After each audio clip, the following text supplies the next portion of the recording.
Howdy folks, this is Father Dougal 9000 here, and welcome to another episode of Dougal's Game Finish Chronicles, a series where I talk about the games I've played and beaten as part of the Game Finish Challenge from the Hardcore Gaming 101 forum. Usually I end up making these videos and uploading them weeks before they're actually posted, so I have no idea when I'm recording introductions in relation to whenever they go up for everyone else to see.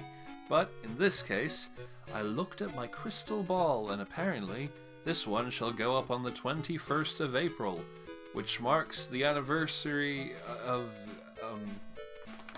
let's see, right. The anniversary of the PlayStation 2 survival horror game, Haunting Ground. It is 18 years old as of today, because it came out in 2005, at least if Wikipedia is to be believed. The 21st of April bit, not the 2005 bit, I think everyone agrees on that.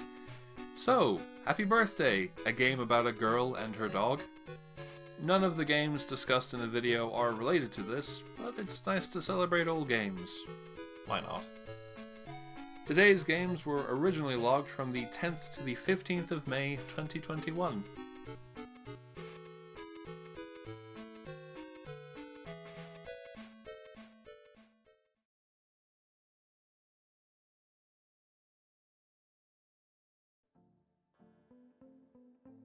Undertale for the Windows.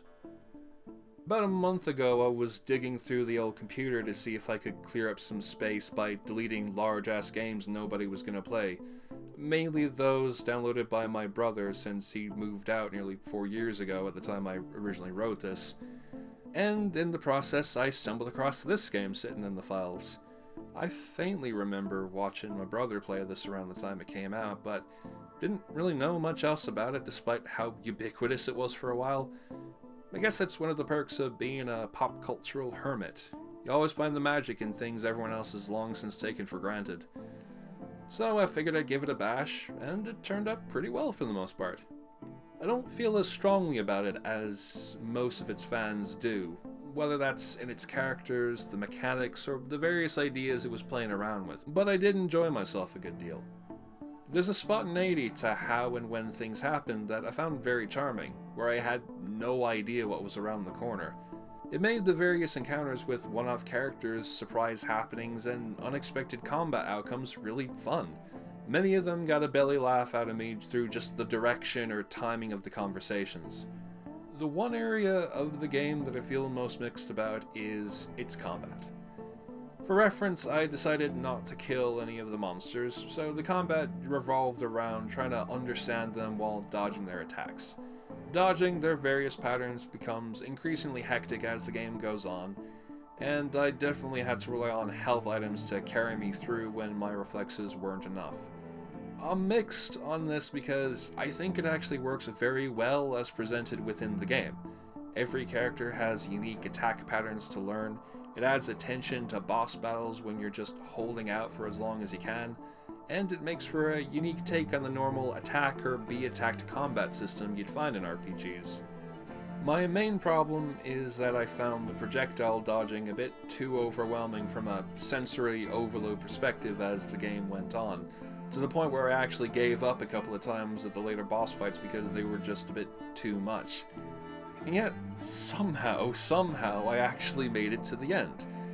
I haven't unlocked the true pacifist ending, but I'm not interested in going through with the requirements of have to fight even more boss battles with crazy projectile dodging. I'm happy to have played the game at all, and equally happy to leave it at that.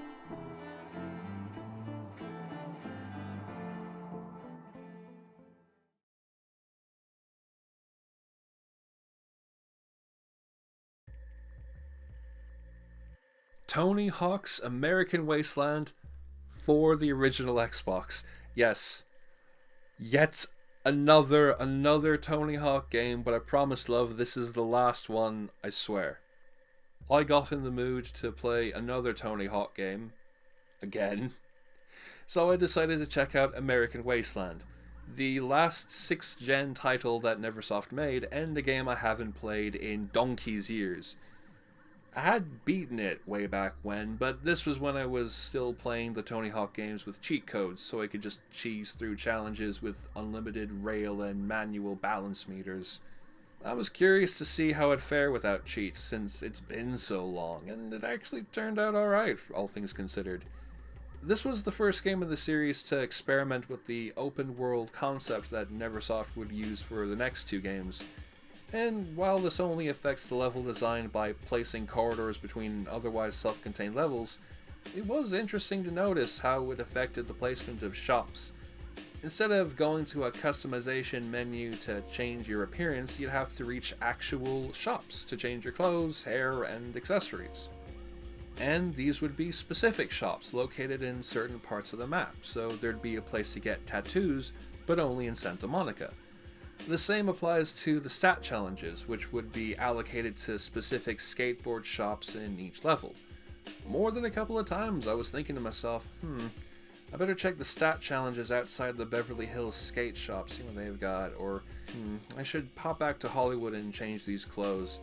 It can, and did get a little tedious going back and forth when the game required you to get something from a certain shop, but it was kind of cool in how it encouraged me to pay attention to the geography of the whole world. Otherwise, it's a fairly okay game. Missions are structured in that post-Tony Hawk's Pro Skater 4 mindset of having you only do one thing at a time, and it's actually taken a step back from the previous game, Underground 2, in that all missions now have you talking to people in order to activate them, instead of having some goals that you can accomplish whenever while you're doing other stuff. It's rather a shame, especially since there's plenty of points where you have various missions to pick from, adding to a more open feeling that works somewhat well with the open world.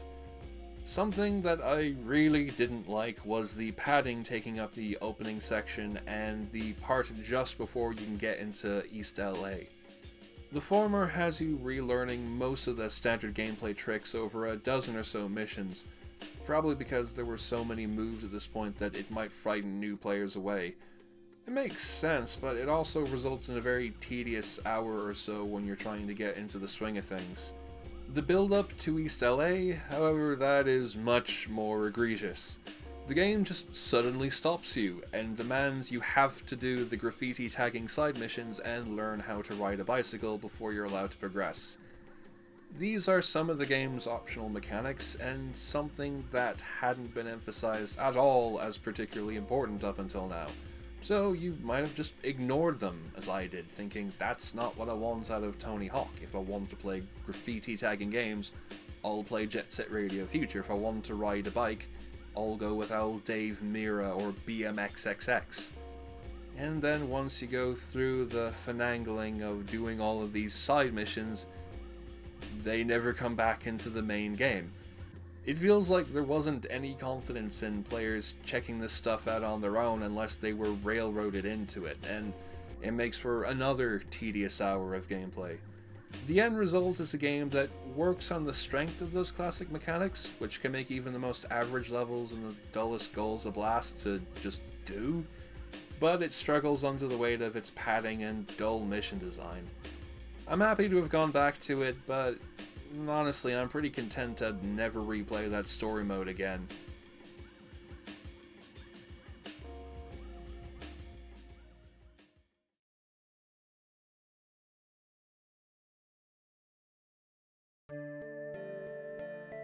Minit for the Windows. I was asking friends on a Discord about short games to try out, and someone mentioned this, which I then discovered I'd bought as part of itch.io's famous racial justice bundle a few years ago. I'd heard loads of people talking about this one on and off over the last couple years, so I thought I'd finally give it a go. It's a pretty neat action RPG, with the central gimmick being that you only have 1 minute to make some amount of progress before you die and respawn at your house. It adds some cool ideas to the exploration and backtracking elements, as you're trying to weigh up whether you can do certain tasks in time, and I really like that you can cut your sessions short and respawn back at the house to cut down on the backtracking. There's also plenty of optional areas and secrets to find, making the adventure feel more spontaneous and something that is specifically yours, rather than a predetermined series of motions to go through to reach the end. However, I wish you had a map. I've only started realizing this, but I'm actually quite terrible at navigating top-down 2D overworlds without a map, because it's all abstractly presented enough that I can easily lose my bearings, and this made remembering where to go sometimes rather tough. The game's actually got a small enough map and all the locations are quite memorable in terms of landmarking, so this is more of a me problem than anything. But I would have at least appreciated the option, even if it was just so I didn't get too badly lost, either literally or metaphorically, when I had to remember, oh, I can now use a newly acquired item to reach this inaccessible place, somewhere that way. I can't remember where specifically. Still, it's quite a good time, and there's plenty to find off the beaten path, and afterwards. Ah yes, this is one of those games with plenty of post-game content to dig your teeth into. So I'd definitely recommend checking it out on itch.io or one of the half-dozen platforms it's been ported to over the years. Hell yeah, Minit.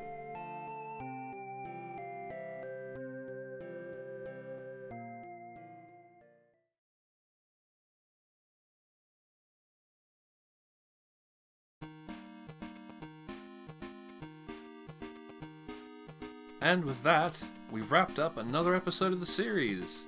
I hope that you enjoyed watching and that you'll tune in for the next video. Thank you so much, and until we meet again, have a wonderful day.